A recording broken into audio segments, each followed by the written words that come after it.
Oh, I didn't see you there. Welcome to the world of Complaining Nathan. My name is Nathan, but you can call me Complaining Nathan. This channel is known for me and my complaining nature. Some people find it annoying, others find it funny. As for myself, I like studying it and just seeing how many different ways that I can complain. Now, before we get started, are you a boy or are you a girl? Yeah, that doesn't really work in real life, does it? Anyway, today I'm here to talk about Pokemon and just how much I'm addicted to it. It's actually a real problem. If I'm not playing it, then I'm always thinking of playing it, or wanting to play it, or even imagining myself playing it. And last year, because I'm making this video way later than I planned to make it, I just had this sudden realization. I love this series too much! So much that I just had to make a video to release all this geeky nerd energy that I've built up for the past how many months and years. Did that sound weird? I hope it didn't. I just have many things to say about the games, the anime, the merchandise, everything Pokemon related. Where do I even begin?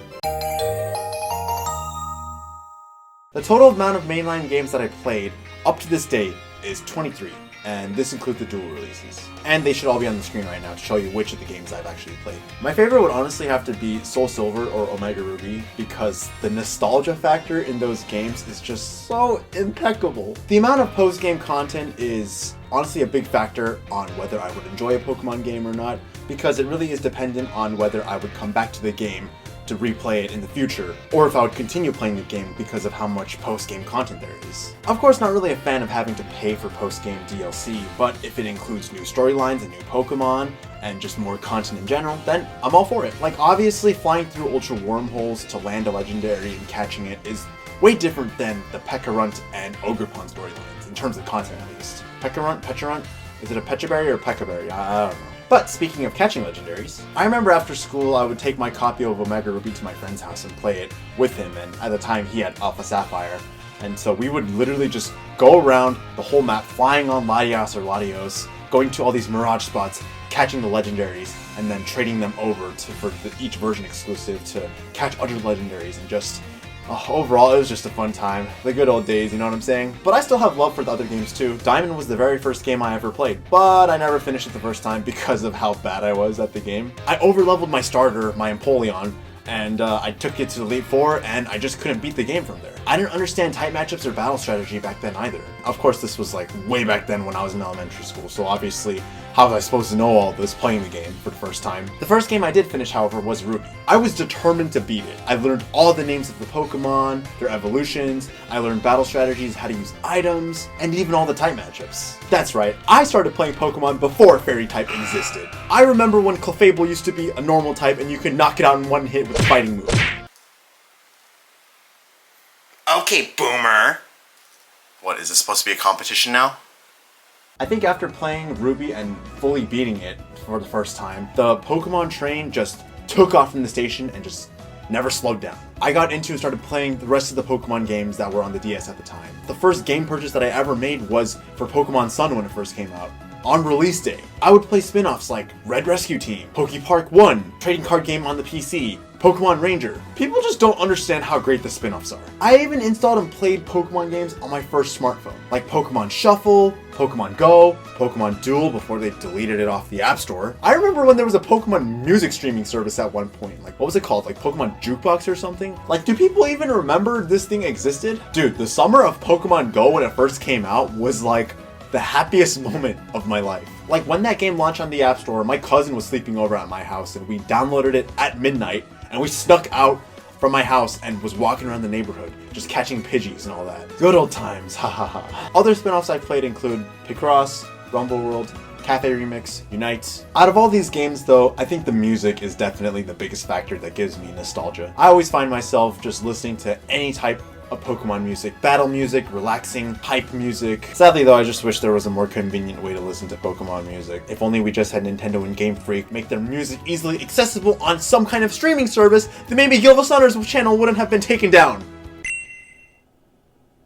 Oh yeah, that's a thing now, isn't it? I made the script for this video way before the app was released, okay? Give me a break. There are some spin-off games that I haven't played yet that I do eventually want to play in the future. The reasons I haven't played them are varying, but one day I'll eventually experience playing XD Gale of Darkness, Colosseum, Snap, Conquest. I just hope it'll be sometime soon. I guess I'll also include all the fan-made games and stuff that I've played in this section, huh? I've played a couple of the ROM hacks, mainly the Drayano ones. I never actually played a Nuzlocke challenge, or at least I never completely finished one. That's the main reason why I don't really try to do a Nuzlocke challenge, because I'm just so bad at it. Someday I'll probably attempt to actually complete a full Nuzlocke challenge, but currently I just have no desire to do it. I do remember playing Pokemon Showdown when it came out. When it came out for the first time, I remember playing it. But because I'm not really the competitive battler type, I never got hooked onto it. Although it was really fun to have random battles with random Pokemon, one game that I did spend an unhealthy amount of time on was Pokerogue. This last summer was Pokerogue summer. And also around the time when I started making the script for this video. Playing Pokerogue actually helped me a lot with battle strategy that I didn't even know existed. But let me just say, that weekend when they got DDoS and the servers went down, that was actually one of the most depressing moments of my life. I was just so addicted to Pokerogue, and I was just literally facing withdrawal symptoms because I wasn't able to play it for like a couple minutes. The main fan game that I've been into recently is, I guess, the Name All the Pokemon challenge. Well, that's not really a fan game officially. But they made the website and the interface. I'm always testing myself to see how fast I can name all the Pokemon. So far, I was able to name all of Gen 1 and Gen 3 Pokemon in less than 5 minutes. I'm trying to do the same for the other regions, but the Gen 2 Dex order is honestly one of the most confusing orders. It literally doesn't make any sense to me, and so it's so hard to memorize. I eventually want to get to the point where I can identify every Pokemon by its cry, or its footprint, or its silhouette from the back. I'll get there eventually, but for now we have to practice with the basics, am I right? Or am I right? Can't really think of any other fan games that I've played, but I'm always looking forward to more. It always blows my mind what the fan base can do just creatively with this franchise. Hey, did you know that in terms of male, human, and female Pokemon breeding? No, that's not what I meant by creatively. Shut up. Move on to the next section already. Of course, many fans' first exposure to Pokemon itself is none other than the anime, and of course, I am one of those. I never actually watched the OG anime growing up. Hold on, let me explain myself. But when I did get exposed to it, it was around the time when Diamond and Pearl Platinum was airing on Cartoon Network. But I didn't really follow the anime once I started getting into the games. Mainly because if you liked Pokemon at school, you were made fun of it for it, which it doesn't make sense to me at all, and I still can't understand it. Because we're all elementary kids. We all have a DS where Pokemon is readily accessible for. I mean, I did have a couple friends that were into shooting games on their consoles back then, so I guess it was mainly them that were making fun of me. Yeah, that was sad. But anyways, compared to the games, the amount of Pokemon episodes that I've consumed per hour is far, far less than the amount of hours that I put into playing the games. The most I probably watched was when Black and White was airing on Saturday mornings on TV, and a little bit of X and Y when it was airing at the time, until I got a little bit older and I started to realize that I am no longer the target demographic for this anime. Honestly though, I think I watched way more of the Pokemon movies than the anime episodes, if I'm gonna be honest. I remember telling my dad younger that I wanted to watch Pokemon, and he had this website where he would download a ton of media, and he downloaded Pokemon movies from there, but they were all dubbed in Korean because it was a Korean website, to which at the time I didn't complain because I was still able to watch Pokemon. But pretty much I did watch like almost every Pokemon movie in Korean, except the first one with Mewtwo because I borrowed that from the library on VHS tape and watched it. That's probably the only one in English that I watched. Oh, and the new Pokemon I Choose You movie in English. It's not even new, but that's the most recent one that I watched. Why did I call it new? I have a lot to say for all these movies, but I'm gonna do my best to keep it short as I can. I enjoyed most of them. Most of them. The best one is obviously the first one. Dude, the Celebi one and the Lucario one, and even the Manaphy one, that got me really teary-eyed as a kid, and I think I almost cried in one of them. The one with Entei and the Unknowns in it, that was one of the weirdest ones I saw as a kid, and yeah, I didn't like it. Latias kissing Ash, freaking weird. Shaman and Darkrai were just so annoying. Munchlax is probably the best part about the Deoxys movie. Why were the Swords of Justice so unnecessarily mean to Keldeo? Same with the shiny Genesect to the regular one. Sounds like Pokemon discrimination if you ask me. The other ones, I don't really remember. Mid, I guess. And I have not watched everything after I Choose You. But I eventually want to watch all the ones I haven't watched. Maybe. You let me know, chat. Let me know which ones to look forward to. Moving on, let's talk about manga.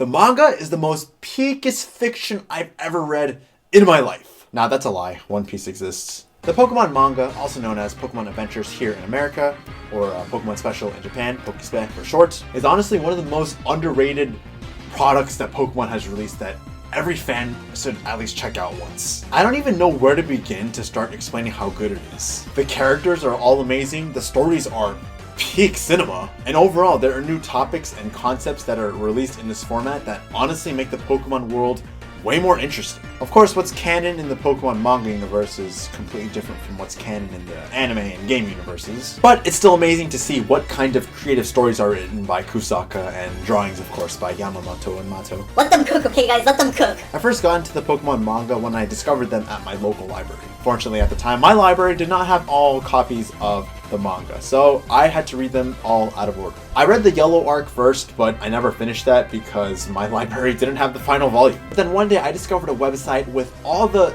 fan translations and scanlations of the Pokemon manga from start to finish, and I was able to read everything chronologically without the Viz censorship. I think I was into the manga when it was at the worst time period, however, because at the time the manga was releasing at a monthly rate in the magazine that it was in, and the Pokemon games were coming out at a way faster rate than the manga could finish in time, and so the writers unfortunately had to just cut a lot of things short and rush their product. Like at one point, the Black and White 2 manga was on a hiatus, and X and Y and ORAS were still releasing and they weren't finished. And U Sun U Moon released their games while the Sun and Moon arc just started in the manga. Like, I could not keep up at all. How the heck did this guy manage to write like 10 different storylines all at the same time? As of the recording of this video, I did read every single arc of the manga except the current the current Scarlet Violet arc that is releasing monthly right now. And as much as I want to continue geeking about this media franchise that I love so much, I'll keep my thoughts short on what I want to say about the Pokemon manga in terms of what arcs I liked. Speaking of Pokemon, I enjoyed the Gold Silver arc the most, and Black and White is a close second for me. Emerald arc was obviously pretty good because we got to see all the deck holders together and fight in some huge Avengers crossover style battle. Also have to give an honorable mention to Ruby and Sapphire arc because they had really good moments in like the whole story that just honestly moved me to tears a little bit. Oh wait, Diamond and Pearl Platinum was also just so good. You know what? I can't choose. They're all so good. Maybe one day in the future I can make a full video breaking down in depth what I love about each of the arcs and all the characters and stuff, but for now, those are my thoughts on the Pokemon manga, and if you haven't checked out the manga before, then I highly recommend reading it all because it is just as good, almost better than the anime. That is a very hot take that I will stand by. But it's the best time to catch up now because there's only one arc that's releasing monthly, so hurry up and check it out already! Now for Pokemon merchandise, I actually don't have a lot of things that I can show off, but I digged around and went through all my old storage and stuff to see what I have, and it looks a little bit promising. Kinda wish I had more merch, but that doesn't exclude me from the fact that I'm still a fan. Let me actually first talk about the merch that I used to have, but don't have anymore for reasons. Either I lost it, or I gave it away, or I don't know, it's gone somewhere, I don't know. I did win this small Pokeball that would hold DS and 3DS games from the Mario Kart tournament that I played at when Play Nintendo was touring. I didn't win in the tournament bracket that I was in, but I was still able to receive this as a participation prize, and I did actually use it to store some of my Pokemon games. It was a really nice charm that I could remember the experience with. But once I got a bigger container to hold all my games, I pretty much stopped using it, and to this day I don't know where it is. Another couple things that I actually had when I was younger was Pokemon books. Mainly the handbooks that came out during the time, and also picture book adaptations of the anime, to which I do remember getting my hands on a couple of them. The main handbook that I remember looking at growing up was the original 151 Pokemon handbook. This handbook I looked at a lot when I was a kid growing up because it was honestly one of the first pieces of Pokemon merch that I had. It came with a poster that had all 151 Pokemon on there, and I taped that next to my bed, and every single time I would collect a Pokemon card or from the Pokemon game, I would circle it to show that I caught the Pokemon. Speaking of Pokemon cards, of course I had a Pokemon binder to hold all my Pokemon cards in, but I gave that binder to my brother because I don't really have interest in collecting Pokemon cards anymore. Honestly, I'm not a fan of collecting them because I know that I'm gonna want to collect every single Pokemon card in the world, so just to get not into that addicted mentality of collecting, I haven't really gotten back into Pokemon cards. I'm more into collecting Pokemon virtually, like completing the Pokedex and all the games, rather than physically collecting all these cards. Now, as for merch that I still own currently, I have this little minifigure Pokemon that I won at a gacha machine. Surprisingly, it is a Pokemon, a mini little gacha machine. I guess this counts as a Pokemon figure, and I would love to get more, but I know that these things can get really pricey, and I've seen firsthand how crazy gacha addicts can be. I'm already addicted to this franchise already. Don't make me get another addiction. I also have this little tiny pouch that I got from the My Nintendo website. This is one of the rewards that you can exchange points for. Has not been used with obviously how clean it is, but yeah, it's nice to look at. And finally, I have this ginormous Jigglypuff plushie that my sister bought me for Christmas a couple years ago. I also have this Eevee plushie that I got this past Christmas, but that's irrelevant. I was honestly not expecting to get something like this for a gift, but look at it. It's cute. It's like life size. Look at it. I would honestly love to buy way more Pokemon plushies, especially of my favorite Pokemon, but these things can get really pricey. Game Freak, you guys already have all the money that I spent on purchasing all your games, okay? I'm not paying more for plushies. But what if a Alolan Vulpix plushie was back in stock? Shut up and take my money. So the main reason that I wanted to make this video was of how consumed I am by this franchise. But my addiction to this really all started with this little app called Pokemon Home. Now, for those that are unfamiliar, Pokemon Home is basically like a storage device where you can store all the Pokemon you've caught from all the Pokemon games you've played. Cross-platform too. You can transfer all the Pokemon you caught from the 3DS and DS games all the way to the Pokemon that you've caught on your Switch games, and you can like move them around to which game you want to keep them in. It's basically kind of like a real-life version of Bill's PC, but there also is a built-in Pokedex into it. And so, being the completionist that I am, I was determined to have my own copy of a living Pokedex. And what that is not only do you complete the Pokedex from every single generation, but you have a copy of every single Pokemon on your Pokemon Home application. Like, I don't know when it began, but I always wanted to complete the Pokedex. And I was always unable to do it because version exclusives exist, and so you have to trade over, and there's also trade evolutions, and some Pokemon are only event only, so if you miss the event, then you can't get it. But oh boy, I was determined to do everything I can to fully complete the Pokedex. And so, with every single Pokemon game that I played, and by using this application, I have finally completed the Pokedex. It's actually almost been like a year since I've completed the Pokedex, but that fact is irrelevant. I literally have boxes and boxes of all the Pokemon from Gen 1 all the way to the current Gen 9 right now. But I actually took it a step further in completing the Pokedex. I also collected every single form of every single Pokemon that there is. This includes gender forms, regional variants, or just any single different form that the Pokemon can appear as, such as Rotom appliances, or unknown alphabet letters. Dude, the one form that took the longest was every single alchemy form. I spent way too long on that. That was an unhealthy amount of time that I spent. Pokemon Home actually has a lot more achievements than you think, besides completing the Pokedex. Some are simple, like storing a Pokemon that you caught in a Pokeball, a Great Ball, an Ultra Ball, while others are a bit complicated, like storing the Venusaur/Charizard that you used when you played Pokemon Fire Red or Leaf Green. And I thought that once I completed the Pokedex, that would be it. I'd be finished. But nope! After seeing how many achievements I needed to get, I just went back on that grind to just see if I can complete every single Pokemon Home achievement that was on there. Thankfully, Wonder Trading and GTS, or Global Trade Station, is also implemented into Pokemon Home, which lets you trade with a lot of other people besides just storing Pokemon. So with that, it was kind of easier to complete all the Pokemon Home achievements, and after a lot of trading around with people and collecting the type of Pokemon that I need to complete those achievements, I basically have completed all the achievements that are on the Pokemon Home app as of the recording of this video. Is there anything else that I need to do? Well, not right now, and hopefully not anytime soon. Dang it! For the time being, however, I can say that I have completed the Pokedex. Kinda late to say it actually, like I said before, because I actually completed the Pokedex a long time ago, but the amount of time that it took for me to script this video, as well as my laziness contributing to the lateness of this video, but it's finally over. There's nothing left for me to do except just wait now for Game Freak to make more Pokemon games. But You think for a channel with complaining in the title means that there would be a lot of complaints that I have in this video about this particular media franchise. Unfortunately, I don't have that many complaints about Pokemon in general, or many of the complaints that I have are already complaints that other people have expressed in the past. So it would be a little bit redundant, but if I did have any minor complaints that I would like to say, then...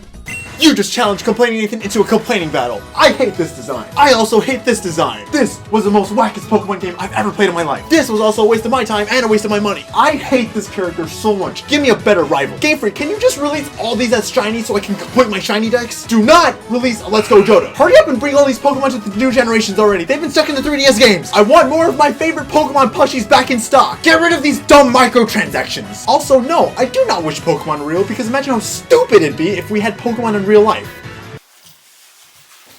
1, 2, whoa. What are you doing? I'm trying to evolve my Milcery, but I can't keep my balance for more than 5 seconds, so I keep getting the matcha forms.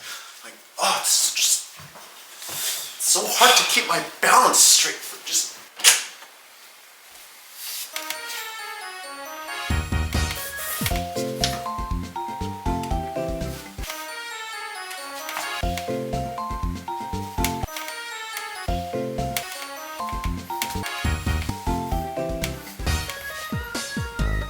What's going on here? What are you talking about? Just call it whatever you want. But I just can't. Like, I got it through Wonder Trade, and I'm not the original trainer, so Oh my god, it's your Pokemon now! Who cares if you're not the original trainer? Nobody cares, just name your Chimchar whatever you want!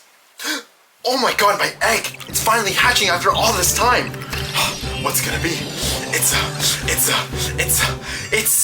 not a shiny.